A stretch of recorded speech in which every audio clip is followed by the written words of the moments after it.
liberté provisoire, toujours Madame Gloria Olangi, nous avons mis 4 à Makassi. Pourquoi il y avait encore tiré de gauche à droite, un monsieur là, je ne sais pas comment, pour prendre toute une institution qui est le parquet de grande instance Kalamou, on a beaucoup d'ailleurs, on a fait pour la question que le droit éthique est toujours la raison. Ndeko Gloria Olangi Azali moto pour ça musala na ye na ba condition o ilongo bali à cause de intimidation et pas à mototé à cause de menace pas à mototé, elle va continuer de faire son travail comme il faut sans pour autant avoir peur de l'autre côté quand bien même que Kanya qui peut s'amaki makasi mingi là je vais prendre et puis s'amaki makasi mingi na butunyo surtout Kanya qui peut s'amaki mettre l'accent que le droit reste le droit. Maintenant, il dit que les droits restent les droits, pardon. Il y a des gens qui sont ferrés, c'est l'argument que Azalaki qui finance ma casse. Au cas où ça va y avoir que effet, c'est les matières, propos élection de comment on a gloire là, concerne à biso à ça. Maître Kitenge Joël, l'un des avocats conseillers à merci beaucoup. Maître Douli Mwanza.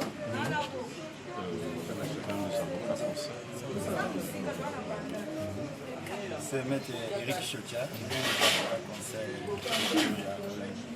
Maître, partout dans le monde par rapport au procès OE Zalalaki, n'habitez votre pression par rapport à la réalité en Union son dengue de En fait, beaucoup plus, merci beaucoup. Merci à Ndengue, Bozalagi Nabiso, du début et à la fin.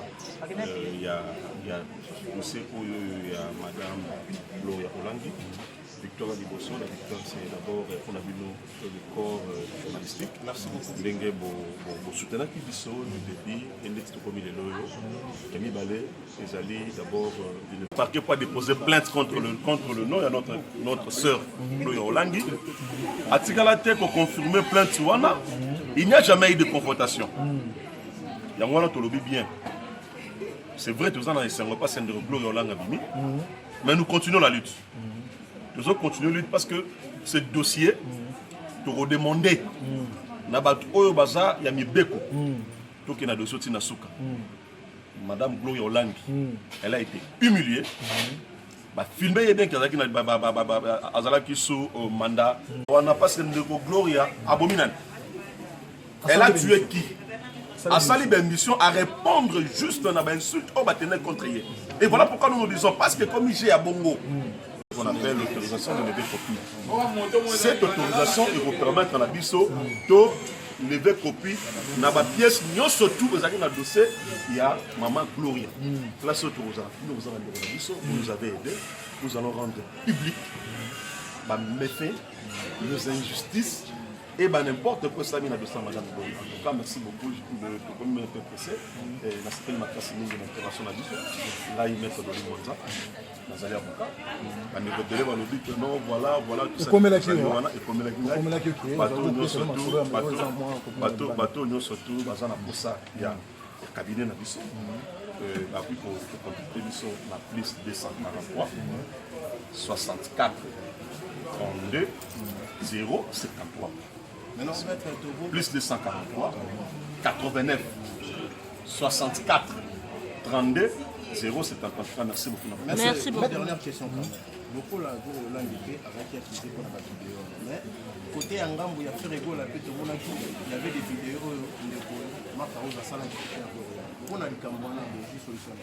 Bon, en fait, pendant les Cambouana, nous allons encore nous retirer dans la bande de Komoussou parce qu'il y avait 3 cabinets dans le quartier de Sekoyo. Nous remettre un peu tous se retirer ensemble. Notre cliente n'a vu sur Madame Gloria Olangi. Qu'est-ce que nous allons faire dans la allégation portée par les soi-disant messieurs qui ne veulent même pas citer le nom pour en faire ces cas. Est-ce que vous pouvez conseiller client Gloria Olangi par rapport à l'édition celui qui est dans la vidéo il y a un artiste qui a un message mais conseil au PC pour Mbalasima je vais être clair avec vous. Madame Gloria Olangi a outil pour Bimakakasikoyo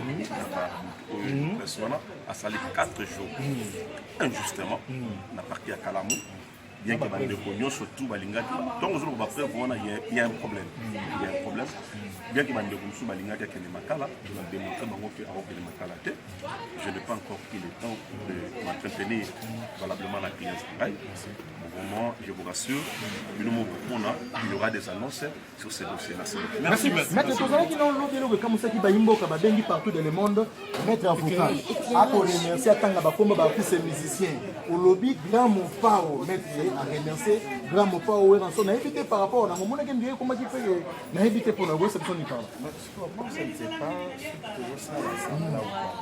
ce qui naza avocat et que naza avocat naza congolais ande soki tokomela naza wana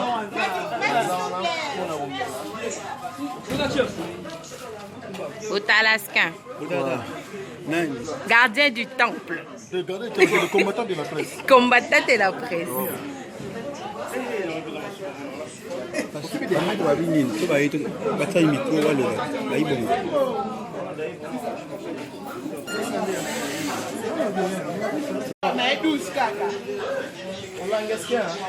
Sors-moi.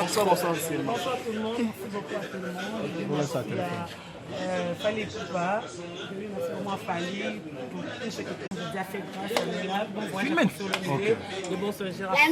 Oh,